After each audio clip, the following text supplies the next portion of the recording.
कर रहे होंगे सोशल मीडिया के माध्यम से एक विवाद चल रहा है। सभी लोग जानते हैं कि व्यासपीठ पर कौन बैठना चाहिए और कौन नहीं बैठना चाहिए, जिसमें बहुत सारे लोग कह रहे हैं कि व्यासपीठ पर कोई भी बैठ सकता है, परंतु हमारा जो शास्त्र आज्ञा कर रहा है वही बात हमारे महाराज श्री सबको समझाने का कार्य कर रहे हैं, बताने का कार्य कर रहे हैं। और बड़े बड़े जो महात्मा हैं, मंडलेश्वर हैं, महामंडलेश्वर हैं, बड़े बड़े कथावाचक हैं, महाराज जी उनको फटकार लगा रहे हैं, उनको डांट लगा रहे हैं, जो शास्त्र के विरुद्ध बात कर रहे हैं। और आज पूरा भारत ही नहीं, पूरा विश्व महाराज जी को देख रहा है और सुन रहा है। और महाराज श्री बहुत सुंदर श्रीमद् भागवत महापुराण कथा के वक्ता भी हैं और मुझसे बहुत ही स्नेह करते हैं। जहाँ महाराज जी को बुलाने के लिए लोग तरसते हैं, वहाँ बड़ी सहजता में महाराज जी हरिद्वार आए हुए थे। मैंने आग्रह किया, मैंने कहा महाराज जी आप हमारे कुटिया को भी पवित्र कीजिए और हमारे भक्तों को भी अपना आशीर्वाद दीजिए। तो महाराज श्री बड़े सहजता के साथ यहाँ पर उपस्थित हुए हैं और इनकी जो सरलता है, सहजता है, वह मुझे बहुत ही अच्छी लगती है। और आज से नहीं, लगभग 10 वर्षों से ऊपर हो गया महाराज जी का सानिध्य, महाराज जी का आशीर्वाद प्राप्त करते हुए।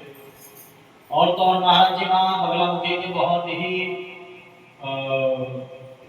क्या कहूँ, शब्द संसद नहीं है कहने के लिए, बहुत ही साधक है और ज्योतिष के प्रकांड विद्वान है महाराज जी। भारत ही नहीं, भारत के बाहर भी जो अन्य देश हैं वहाँ से महाराज जी के पास लोग आते हैं, कौन आते हैं, और महाराज जी उन सबसे हट करके धर्म की ओर, धर्म को बचाने के लिए, सनातन को बचाने के लिए आगे बढ़े हैं। और मैं महाराज जी को सभी भक्तों की ओर से बहुत बहुत धन्यवाद करता हूँ, आपके श्री चरणों में प्रणाम करता हूँ। महाराज जी से निवेदन करता हूँ कि महाराज जी अपना आशीर्वाद हम सबको प्रदान करें। पूज्य महाराज जी। हरि ओम। नारायणं नमस्कृत्य नरं चैव नरोत्तमं देवीं सरस्वतीं व्यासं ततो जयमुदीरये। गङ्गातरङ्गरमणी यजटाकलापं गौरी निरन्तरविभूषितवान्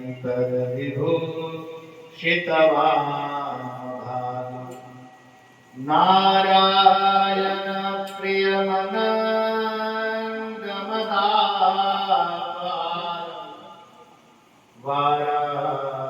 वाराणसीपुरपतिं भज विश्वनाथं। बोले गंगे मैया की, कृष्ण कन्हैया लाल की, मोर मुकुटवंशी वाली की, श्री राधा धाम की जय जय श्री राधे श्याम।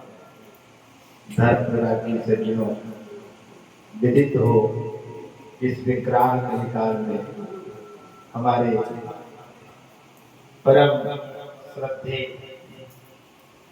जो भागवत कथा के मनमत के विद्वान हैं, जिनकी वाणी में साक्षात मां सरस्वती विराजित रहती है।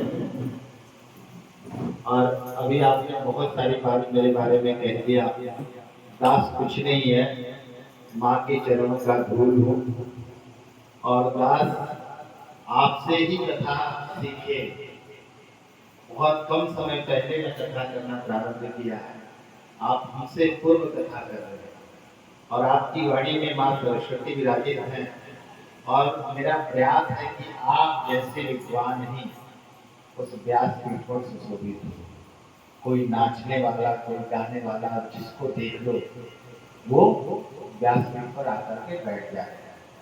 ऐसे विद्वान, ऐसे तपस्वी, ऐसे त्यागी जन उस व्यासपीठ पर सुशोभित होना चाहिए। ये मैं नहीं कह रहा हूँ, मैं कौन होता हूँ कहने वाला? मेरा शास्त्र कहता है, विरक्तो वैष्णवो मित्रो वेद शास्त्र विशुद्धकृत दृष्टांत कुशलो धीरो वक्ता कार्योति निष्क्रिया। उसी भागवत में लिखा हुआ है, जिस भागवत को लोग आपको कथा श्रवण कराते हैं, लेकिन वह कह नहीं सकते। क्यों नहीं? फिर वो व्यासपीठ पर बैठने का अधिकारी है।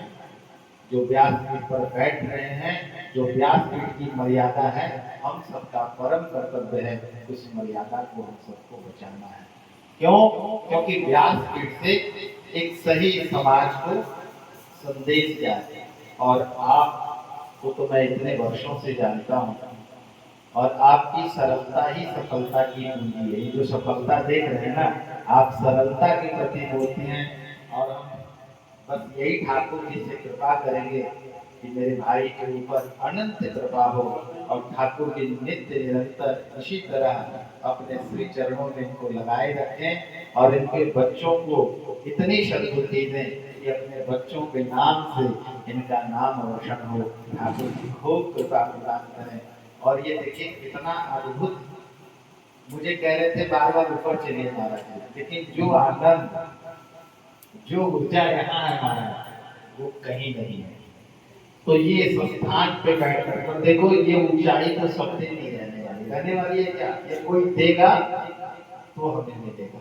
इसलिए कभी भी कुर्सी के ऊपर कभी घमंड नहीं करनी चाहिए। व्यक्ति की सचमुच में अगर ऊंचाई देखनी हो तो जब वो जमीन पे बैठता है तब देखोगे उसकी ऊंचाई कितनी है। आप कि हम पूरी तपस्या को देखा है हमने, इनकी जो मां गंगा के प्रति, भगवान के प्रति, और विशेष करके जो गुरु चरणों के प्रति जो इनका त्याग था, जो तपस्या था, आज भी देखिए हम सबके सामने विराजित हैं। भजन सम्राट, इनकी वाणी में क्या था महाराज, दूसरा कोई इस संसार में नहीं।